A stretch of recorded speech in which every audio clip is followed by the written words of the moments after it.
ప్రభు అయిన యేసుక్రీస్తు నామంలో మీకందరికీ నా యొక్క వందనాలు చెల్లిస్తున్నా. మీరంతా బాగున్నారా? పోయిన ఆదివారం నేను ఒక విషయం గురించి చెప్పాను. ఇమానుయేల్ అన్న యేసుక్రీస్తు అన్న ఒకటేనా పాస్టర్ గారంటే ఒకే వ్యక్తికి ఇవ్వబడినవి కానీ ఒకటి మాత్రము అర్థం కాదని చెప్పాను. మళ్ళీ మొన్న కొంతమంది దైవజనులు ఫోన్ చేసి ఆదివారం గురించి చెప్పండి అన్నారు. ఆదివారం గురించి వచ్చే ఆదివారం, ఆ తర్వాత ఆదివారం చెబుతాను. వచ్చే ఆదివారం నేను వేరే చోట ఉంటాను కాబట్టి. ఇప్పుడు పరోషియా అంటే ఏంటి పాస్టర్ గారు అని కొంతమంది దైవజనులు కొద్దిగా వివరించమన్నారు. ఎక్కువ సమయం నేను వివరించను, మీకు కొన్ని వచనాలు నేను మీకు చూపిస్తాను. దాని వివరణ ఇచ్చి కొన్ని వచనాలు మీకు చూపిస్తాను. మీరందరూ దైవజనులు కాబట్టి, అలాగే మన సంఘ సభ్యులు కూడా మీరు రాసుకోండి. ఓకే, మంచిది. ఇలాంటి ప్రశ్నలే నేను మిమ్మల్ని అడగమని చెబుతున్నది. ఎందుకంటే ఇవి సేవకు చాలా ఉపయోగకరంగా ఉంటాయి. ఓకే, మనమందరం నేర్చుకోవడానికి. పరోషియా అంటే ఏమిటి పాస్టర్ గారు అన్నారు. పరోషియా అనేది గ్రీకు పదం. పరోషియా అన్నది ఏంటంటే గ్రీక్ పదం. దీన్ని ఎక్కువగా మనం ఏంటంటే the second coming of Jesus Christ, ప్రభువైన యేసుక్రీస్తు తన రెండవ రాకడ భూమి మీదకి రావడానికి ఈ పదాన్ని ఎక్కువ శాతం క్రైస్తవులు వాడుతూ ఉంటారు. ఓకే, అసలు మామూలుగా దీని మీనింగ్ ఏంటంటే రెండు రకాలు చెప్పొచ్చు. ఒకటేమో ప్రజెన్స్ అని, రెండోది కమింగ్ అని. ఓకే, ఇది రెండు పదాల కలయిక. పరాంట్ ప్లస్, రాస్తున్నారా? పరాంట్ ప్లస్ ఎయినై, గ్రీకులో పరాంట్ ప్లస్ ఎయినై. ఇంకా చెప్పాలంటే పరెనై. అంటే అర్థం ఏంటంటే టు బి ప్రజెంట్. ఓకే, తెలుగులో ఏమంటారు? టు బి ప్రజెంట్ని ఉండుట. ఓకే, ఉండుట అని అర్థం. ఓకే, క్రీస్తు శకం 64వ సంవత్సరంలో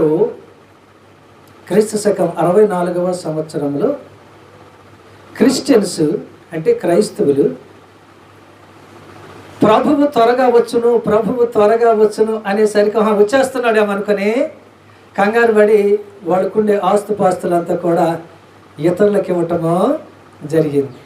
ఓకే, ఉదాహరణకి మీరు తెస్సలోనికీ రాసిన పత్రిక కానీ చదివితే పౌలు ప్రభువు త్వరగా వచ్చును అంటే యేసే త్వరగా వస్తున్నాడు కాబట్టి ఇంకెందుకులే మనకు ఆస్తుపాస్తులు ఎందుకు, ఇల్లు ఎందుకులని ఇచ్చేయటమో జరిగింది. త్వరగా వచ్చును అంటే చెప్పండి, దేవుని యొక్క మాటలో ఒక్కరోజు అంటే అది 1000 సంవత్సరాలని. 1000 సంవత్సరాలంటే ఒకసారి ఒకరోజే అని. ఇలాంటి కొద్దిగా మనం ఆ సందర్భాన్ని పట్టుకొని కొద్దిగా జాగ్రత్తగా ఆలోచించాలి. కంగారు పడి ఉన్న ఆస్తులంతా ఇచ్చేయొద్దు. అమ్ముకోవటం తర్వాత కానీ ఇచ్చేయటము అవి రమ్ముకుంటూ డబ్బులు అన్నీ వస్తాయి. ఓకే, కాబట్టి కొద్దిగా జాగ్రత్తగా మనం సందర్భాన్ని బట్టి అర్థం చేసుకోవాలి. ఓకే, ఇక్కడ వాళ్ళు ఏమి చేశారంటే, ఇక్కడ మనం జాగ్రత్తగా గమనిస్తే 64వ ఆ సంవత్సరంలో number of Christians anxiously awaited for the imminent అంటే వెంటనే లేదా an immediate coming of Jesus Christ. వస్తున్నాడు అంటే వెంటనే వచ్చేస్తాడు అనుకున్నారు. కాబట్టి అది కొంత తప్పుగా వాళ్ళు అర్థం చేసుకున్నారు. ఏది ఏమైనా కానీ సందర్భాన్ని అర్థం చేసుకొని మనం అర్థం చేసుకోవాలి. తెలుగు భాషలో చెప్పు అంటే 2 అర్థాలు ఉంటాయి కదండి. ఒకటి టెల్, చెప్పటం. ఇంకోటి మనం వేసుకునే చెప్పులు. అదేనా? ఆ సందర్భాన్ని బట్టి మనం అర్థం చేసుకోవాలి. ఇప్పుడు వెల్, WELL, వెల్ అంటే ఇంకోటి ఒకటి బావి, ఇంకోటి బాగు. బాగానే కుదిరింది. ఓకే, అది ఒకటేమో నుయ్యి, రెండేదేమో గొయ్య కాదు, ఇంకోటేమో బాగుండటం. చూసారా? ఆ సందర్భాన్ని బట్టి, అంతేగాని అన్ని చోట్ల నుయ్యే బావే అని అర్థం చేసుకోకూడదు. ఇక్కడ కూడా పరోషియా అంటే ఏంటంటే, సింపుల్ మాటలో చెప్పాలంటే ప్రభువైన యేసుక్రీస్తు రెండవ రాకడ గురించి చెప్పబడిన లేదా ఉపయోగించబడిన మాట. ఎందుకయ్యా ఆయన త్వరగా వస్తున్నాడు అని భక్తులు వాడారు అంటే, పాపములో ఉన్న ప్రజలు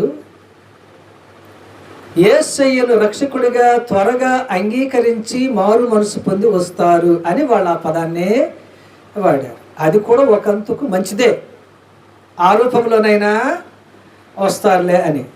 కొంతమందిని మార్చడానికి కొన్ని పద్ధతులు పెద్దోళ్ళు చేస్తూ ఉంటారు.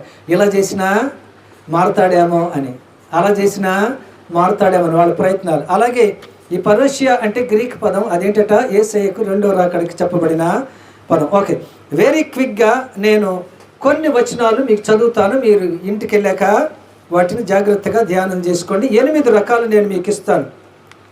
మొదటిది దేనికి ఈ పదాలు వాడారు. మొదటిది ఫిలిప్పీలకు రాసిన పత్రిక 1వ అధ్యాయం 6వ వచనం. అక్కడ రాయబడిన పదం ఏంటంటే day of Christ Jesus. Day of Christ Jesus, యేసుక్రీస్తు యొక్క రోజు, దానికి ఆ పదము వాడబడింది. రెండవది కొరింథీ మొదటి పత్రిక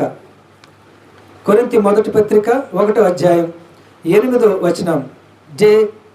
day of our Lord Jesus Christ అంటే అది కూడా మన ప్రభు అయిన యేసుక్రీస్తు యొక్క రోజు అని. మూడవది కొరింథీ మొదటి పత్రిక 5వ అధ్యాయం 5వ వచనం. మన సంఘస్థులు ఒకవేళ రాయలేకపోతే నేను మీకు ఇస్తాను, కంగారు పడద్దు. ఓకే, బయట వాళ్ళ గురించి నేను చెబుతున్నా.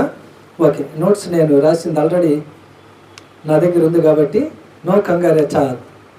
ఓకే కాబట్టి కొరింథీ మొదటి పత్రిక 5:5లో ఏముందంటే డే ఆఫ్ ది లార్డ్. అలాగే తెస్సలోనికీయులకు రాసిన మొదటి పత్రిక 5:2లో కూడా అదే పదము ఉంటుంది.